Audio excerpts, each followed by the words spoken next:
Anytime a black man gets into a shoe, I try my best to at least just grab one pair. Yeah. Because at the end of the day, you still a black man. I still want you to like provide.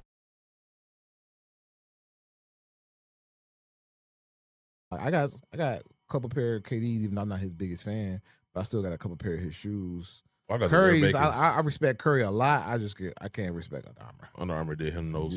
Under Armour, I just can't. Just like I mean, the Curry twos. That was it. That one was dope. If I would get one, but I just can't. The twos and threes. The twos and threes were pretty good. The ones were solid too. Like I think one and two was solid. I don't know the ones was a good way to initial release. What was that one? That white Steph Curry. I think that's just when they just know. I think that was the low top 4. That was the low top. Yeah, that was low top. That's when they tried to do the low top. Never recovered from that.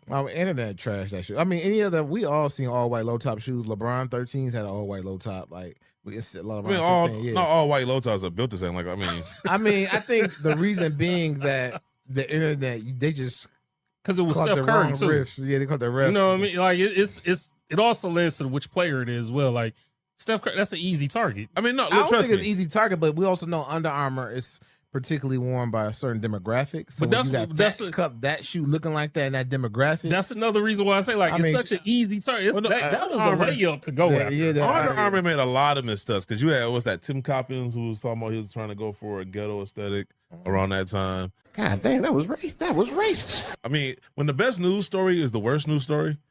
You know what I'm saying? The best news story to come out of that Under Armour besides signing Steph Curry was, hey, we have awesome parties. Like that is. I think that Balenciaga collaboration wasn't bad. That was good, right? And then what they did with Jackson State with Deion. So Deion was like, hey, I don't even remember that shit. He shared it. They needed a sponsor, so he leveraged his relationship with Under Armour because he was signed to Under Armour. Oh, okay. And got them to sponsor the team, and even after he left, they still stayed and sponsored Jackson State. Here's what's crazy though, and I don't know if people know this. For a while, I don't know if they still do, but for a while they owned the licensing to Muhammad Ali, and they did absolutely nothing with that. They dropped a shoe that looked like a boxing shoe. It was. You could have did a whole line. You could have did like boxing equipment, like the boxing shoes, gloves, and all that. Then you could have did maybe a little lifestyle shoe. You could have did like some paraphernalia with just his logo with the boxing glove. Like there's things you could have done to kind of capture a little bit from every type of walks of life. You know what else was a mistake? I think they went. In hindsight, going all in on The Rock wasn't the move. Yeah. That was horrible. That was because I feel like they was good and the collection wasn't bad, but they lost their identity within that. He did them the same way he did DC. You shut your mouth, fatty. The Rock will come out there and slap the herpes off your lips. And I just it was just like if he would have just kind of did like a one-off or maybe a couple. Like they tried to make it like a whole line. Yeah. It was just well, that's why I said I feel like they lost their identity. Like you are a brand that's dedicated to like performance, right? He's not. I mean, he's an athlete, but he's not an athlete. He's an actor.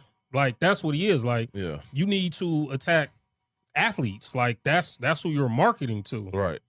And when they went all in on that, like I said, I feel like they just lost their identity. It was supposed to be a workout shoe, but it was like there's better workout shoes out there than what Under Armour. Yeah, but like offering. I said, like but there's to me there would have been better people. You think him being on steroids? You think him being on steroids hurt?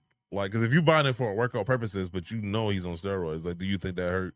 Allegedly, that's ignorant. Nah, I don't think so. Because again, like what Guru said earlier, look at who Under Armour allegedly. Look at who Under Armour's target demographic always is. You think they care? I think it's golfers. No, I think with him, he started becoming skin tone. Yeah, he started becoming an unofficial face of men's health, or one of the faces of men's health.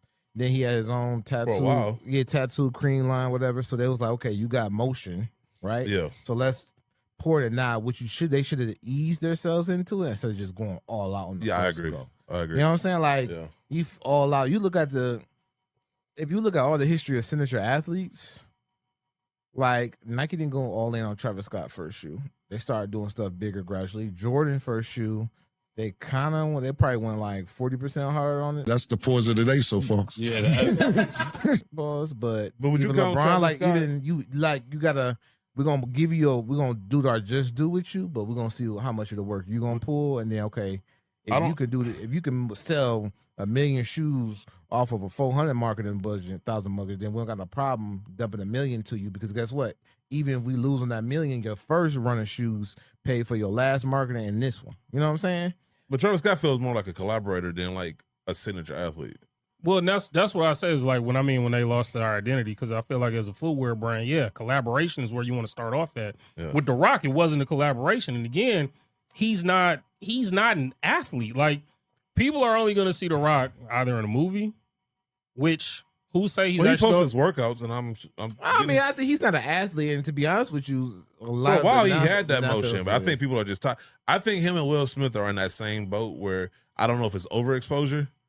Well, Will Smith I think is different, but I think Rock, his problem is overexposure. And then he's falling into that Hulk Hogan thing where it's like the more you hear these stories about him behind the scenes, the more you don't like him. Hulk Hogan, we coming for you, nigga.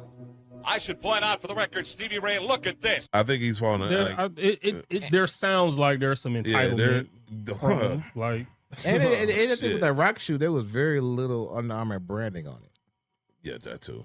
Yeah, that Bruno. It was basically the Rock's branding, which again, like I said, like if you're I thought not it was an upgrade, to be honest. But if you're not a fan, can't really sell shoes. If you're not a fan of The Rock, I'll let him go first. If you're not a fan of The Rock, or you know what The Rock does, like working out wise, again, you just thinking like, oh, that's the dude from WWF. But like that's all you gonna think of. But I think also too, he's a legacy act as far as in wrestling. Yeah. So I feel like when you go make a collaboration, the younger people are really. No, there's still a lot of older people wearing shoes at a later age than before, but younger people still trying to push it a little bit. Yeah. So if this collaboration dropped to 99, maybe it sold a little differently because people who are a fan of him at the time and wrestling peak would probably done better. He was a lot more active. Yeah. With what he was doing. There's a bunch of videos like where he lies about In and Out, because like he'll say this is his first time ever trying In and Out. Like he'll record himself going to In and Out and be like, "Oh, it's my first time ever In and Out." But there's like 10 other videos. What does he think about In and Out? Oh, he thinks it's the greatest thing ever. So I'm a jump man on like kids in the candy store when it comes to that. But no, but it's just funny. Like he does it like every year where he acts like this is his first time going to In and Out when there's plenty of videos. Well, maybe he got dementia. I don't know. Like, oh, I liked it. Well, he did wrestle. Yeah, exactly. You never know how many concussions he would have had. I don't think he got dementia because he's an actor. You got to remember lines. So shut up, bitch. No, I mean, I'm sure he's joking, but no, I just, it's one of those things where it's just like, dog, like I feel like he does a lot of shit where it's just like you would think somebody in his level wouldn't feel the need to like create things like that. Like, dog, like just you've been in and out before. That's okay. Like you ain't got to act like it's your first time.